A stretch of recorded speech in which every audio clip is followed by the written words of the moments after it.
Hello everyone, welcome to my channel. जैसा कि आप थंबनेल में देख रहे हैं, 12/091 को लेकर के आप सभी असमंजस की स्थिति में हैं। कोर्ट आर्डर को लेकर के भी बहुत लोग परेशान हैं। उसमें कुछ क्लियर है नहीं, लेकिन सब कुछ क्लियर लिखा हुआ है। अगर आप थोड़ा समय देते हैं और साथ में बीएड टेट 2011 के साथ साथ हम उन कमेंट्स पर भी बातें करेंगे जो 12/091 को लेकर के आ रहे हैं। तो चलते हैं सीधे अपडेट पर।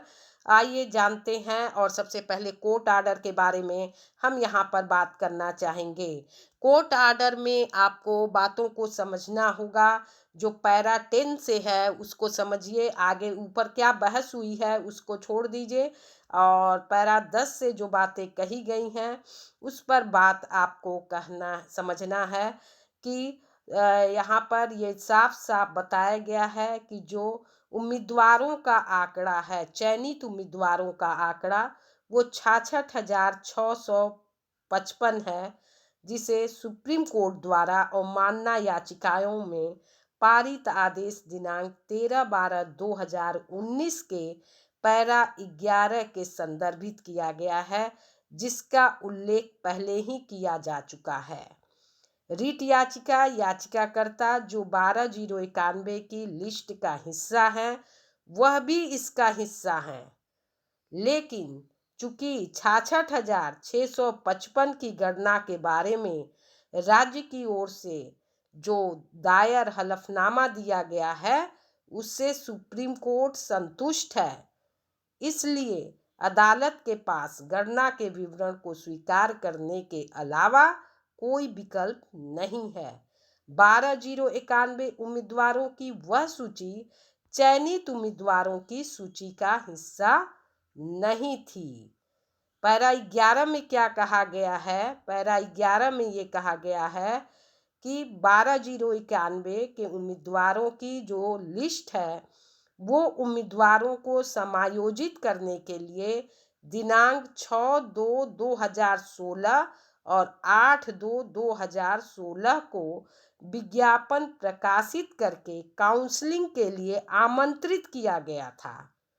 2016 और इस संबंध में सुप्रीम कोर्ट ने अपने आदेश दिनांक 13/12/2019 में से केवल कुछ का ही चयन किया जा सका, और बाकी जो उम्मीदवार 12/091 के थे, समझिएगा, 12/091 के उम्मीदवारों में से कुछ का चयन हो चुका था ऐसा कहना है।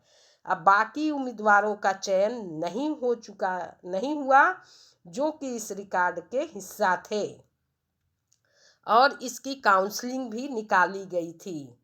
लेकिन यहाँ पर अधिवक्ताओं ने क्या कहा है, या जो याचिकाकर्ता ने एक स्पष्ट कथन पर भरोसा किया है, और जो रिट दाखिल हुआ था उसमें ये कहा गया था कि ऐसी कोई काउंसलिंग कभी नहीं हुई थी, और याचिकाकर्ताओं ने उक्त विज्ञापन के अनुसरण में किसी भी काउंसलिंग में भाग नहीं लिया।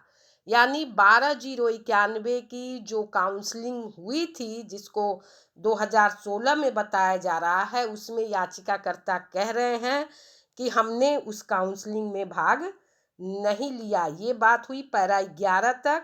अब आते हैं पैरा 12 पर। सुप्रीम कोर्ट द्वारा खोली गई समिति विंडो को देखते हुए, जैसा कि 2023 की रिट याचिका सिविल डायरी संख्या 19/925 में पारित आदेश दिनांक 27/9/2023 में संदर्भित है, इस न्यायालय के समक्ष विवाद अब केवल सीमित हो गया है। पहलू यह है कि 12/091 की लिस्ट का हिस्सा रहे उम्मीदवारों की उम्मीदवारी पर विचार करने के लिए कार्रवाई वर्ष 2016 में शुरू की गई थी। बार बार 2016 का उल्लेख है, और यह राज्य का रुख है कि ऐसे उम्मीदवारों की काउंसलिंग में कुछ यानी कि 391 ही योग्य पाए गए थे। लगभग 4,000 जो काउंसलिंग में उपस्थित हैं। इस रुख का परीक्षण याचिकाकर्ताओं द्वारा शपथ पर दिए गए विशिष्ट कथनों के आधार पर किया जाना है, जो उपरोक्त लिस्ट का हिस्सा हैं, और कई जिलों में कभी नहीं काउंसलिंग नहीं हुई थी और याचिकाकर्ताओं ने किसी भी काउंसलिंग में भाग नहीं लिया। यहाँ दोनों बात कही जा रही है कि 12/091 को लेकर के जो काउंसलिंग हुई थी, ये कहना है याचिकाकर्ता का कि कई जिलों में काउंसलिंग इसको लेकर कभी नहीं हुई थी और इन्होंने जितने भी याचिकाकर्ता हैं उन्होंने किसी काउंसलिंग में भाग नहीं लिया है। अब पैरा 13 की बात करते हैं।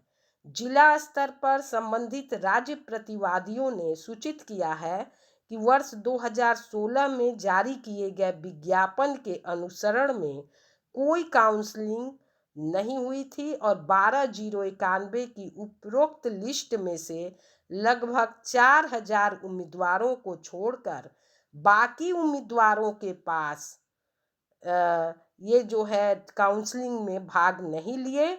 इसलिए न्याय के हित में सुविचारित राय है कि इन सभी रिट याचिकाओं को निपटाना चाहिए। इन्होंने ये बार बार ये कह रहे हैं जो याचिकाकर्ता है कि इन्होंने काउंसलिंग में भाग लिया ही नहीं। 12/091 के लिए 2016 में काउंसलिंग के लिए आवेदन प्रत्यावेदन मांगे गए थे, लेकिन इन्होंने काउंसलिंग में भाग नहीं लिया है। पैरा 14 में क्या बातें कही गई है?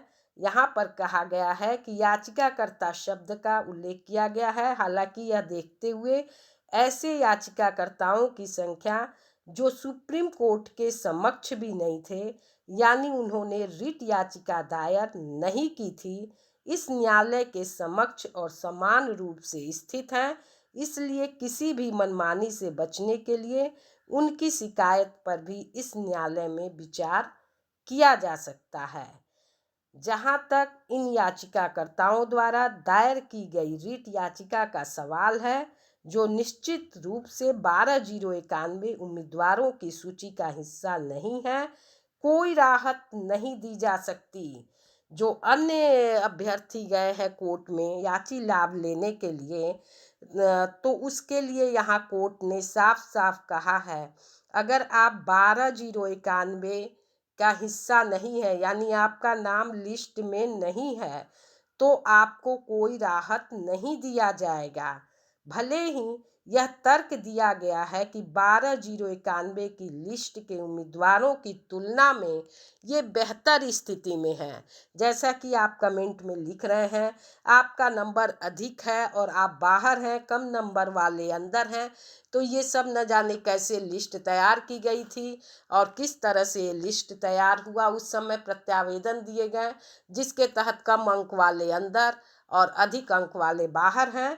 और लेकिन यहाँ पर कोर्ट ने भी साफ साफ कहा है कि जो लोग बाहर हैं, जिनका नाम लिस्ट में नहीं है, उनको कोई राहत कोर्ट ने नहीं दिया है, इसलिए वो काउंसलिंग के बारे में न सोचें। और 391 पैरा 16 में क्या लिखा गया है कि 12/091 उम्मीदवारों में से केवल लगभग 4000 उम्मीदवार काउंसलिंग के दौरान उपस्थित हुए। उनमें से केवल 391 को नियुक्त किया गया था, इसलिए उस लिस्ट में से रिक्तियों की संख्या अभी भी उपलब्ध है।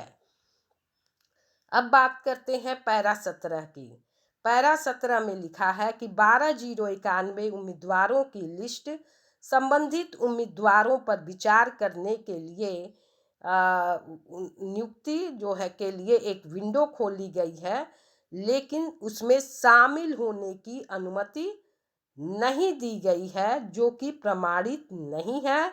फिर भी ऊपर बताया गया है कि अब मामला यह है कि लिस्ट में से 12/091 अभ्यर्थियों ने काउंसलिंग में भाग नहीं लिया है, या तो कोई काउंसलिंग आयोजित नहीं की गई है या उन्हें पर्याप्त जानकारी नहीं दी गई है। यानी यहाँ पर आपको एक बात साफ साफ कही जा रही है कि जो 12/091 के अभ्यर्थी हैं, जिनका लिस्ट में नाम है, उन्होंने काउंसलिंग में भाग नहीं लिया या उनको जानकारी नहीं दी गई, और ये कोई नियुक्ति के लिए नहीं है, नियुक्ति का आधार नहीं है, लेकिन केवल और केवल आपकी काउंसलिंग के लिए है, ताकि आप मुकदमेबाजी में फंसे रहे और आपको जानकारी नहीं थी कि आप काउंसलिंग का निकला है, काउंसलिंग कराएं। इस तरह की बात यहाँ पर कोर्ट ने कहा है। और साथ में एक हिदायत भी दी है कि 3 अखबारों के माध्यम से इसका विज्ञापन आएगा सारे विवाद को समाप्त करने के लिए। और 5 फरवरी 2024 से शुरू होने वाले सप्ताह में 1 तारीख से इसकी काउंसलिंग प्रक्रिया शुरू होगी और अंतिम सप्ताह के दौरान इसका परिणाम भी घोषित होगा। लेकिन नियुक्ति की बात नहीं लिखी गई है। प्रत्येक अभ्यर्थी को एक नोटरी पत्र, शपथ पत्र प्रस्तुत करना होगा कि वे पहले की काउंसलिंग में उपस्थित नहीं हुए थे और उसके लिए 2000 रुपये आपको जमा भी करने होंगे। यानी जो लिस्ट में जिनका नाम है, जो अभ्यर्थी हैं, जहाँ भी वो काउंसलिंग कराएंगे 2000 रुपये की राशि का नोटरी उनको देना होगा, जिस पर अगर आप पहले प्रत्यावेदन दे चुके हैं, काउंसलिंग करा चुके हैं, तो इस पर आपके ऊपर कार्रवाई भी हो सकती है। इस चीज़ को ध्यान में रखते हुए आप कोई भी कार्य करेंगे। जिनका लिस्ट में नाम नहीं है वो इस पर बिल्कुल ध्यान न दें, क्योंकि जो लोग जैसा साफ साफ कहा गया है, जिनका लिस्ट में नाम नहीं है, चाहे वो अंदर हैं या बाहर हैं, मतलब ये नहीं है, मतलब ये है कि जो लोगों ने उस समय प्रत्यावेदन दिया था उन्हीं लोगों की गलत या सही जो भी लिस्ट बनी हुई थी उसी आधार पर ये सब कुछ आया है। जिस तरह फीस वापसी की बात कही गई थी, लेकिन जिन लोगों ने आवेदन किया उन्हीं की फीस के लिए सरकार जो है आगे गई है और फीस वापस करने की बात, सभी की फीस नहीं वापस कर रही है। उसी तरह से जिन लोगों ने यहाँ प्रत्यावेदन दिया था सिर्फ उन्हीं की काउंसलिंग की बात हो रही है। जिनका लिस्ट में नाम नहीं है वो बेहतर स्थिति में है। कोर्ट ने साफ साफ कहा है कि उन्हें कोई राहत नहीं दिए जाने की बात कह रही है। और कुछ कमेंट्स को हम ले लेते हैं। 12/091 के अंतर्गत कभी काउंसलिंग नहीं हुई थी, जिसके लिए सुप्रीम कोर्ट ने नियुक्ति का आदेश दिया था। लेकिन बार बार यहाँ कोर्ट की तरफ से कही जा रही है कि 2016 में काउंसलिंग निकाली गई थी और आप लोग को इसकी जानकारी नहीं है काउंसलिंग की, तो आप जो है शपथ पत्र लिख करके दें। इसके अलावा अन्य कमेंट्स भी आ रहे हैं, मेरे इतने नंबर हैं तो मेरा होगा कि नहीं होगा। 84 नंबर हैं, 90 नंबर हैं। तो लिस्ट में अगर नाम है तो पहले आप जाइए काउंसलिंग कराइए। अगर लिस्ट में नाम नहीं है तो आप काउंसलिंग के लिए मत ही जाइए। और दूसरी बात है कि लिस्ट में नाम है भी, कहीं काउंसलिंग अगर आप करा चुके हैं तो इस चीज़ का भी आपको ध्यान रखना है। अगर आप जाते हैं और शपथ पत्र चूँकि आपको देना है तो आगे आपके लिए दिक्कत हो सकती है। इसके साथ हम बात करेंगे बीएड टेट 2011 उन अचयनित अभ्यर्थियों को लेकर के जो चयन सूची से बाहर हैं, लिस्ट में नाम नहीं है, या फिर ऐसे अभ्यर्थी जो वर्षवार नियुक्ति का इंतज़ार कर रहे हैं। तो इस 2024 में आपको कुछ सुनने को मिल सकता है, लेकिन इसके लिए आपको अपने पढ़ाई पर फोकस करना होगा। पढ़ाई पर ध्यान दीजिएगा तभी यहाँ पर कुछ होने वाला है। वरना एक आपके सामने भर्ती आएगी और उस भर्ती में आपको मौका दिया जाएगा। जो लोग योग्य होंगे उन्हीं का यहाँ चयन होना है।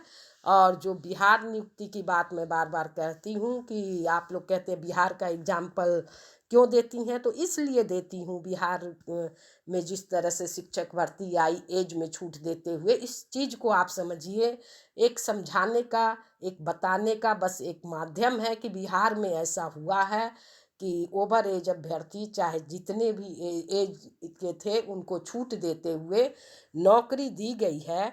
यानी उनको उसी तरह से यहाँ पर एज में छूट दिया जाएगा। इस चीज़ को क्लियर करने के लिए यह एग्जाम्पल मैं बार बार देती हूँ। बाकी वर्षवार नियुक्ति को लेकर के या फिर बीएड टेट 2011 को लेकर और भी वीडियो आपके सामने जल्द आएगी।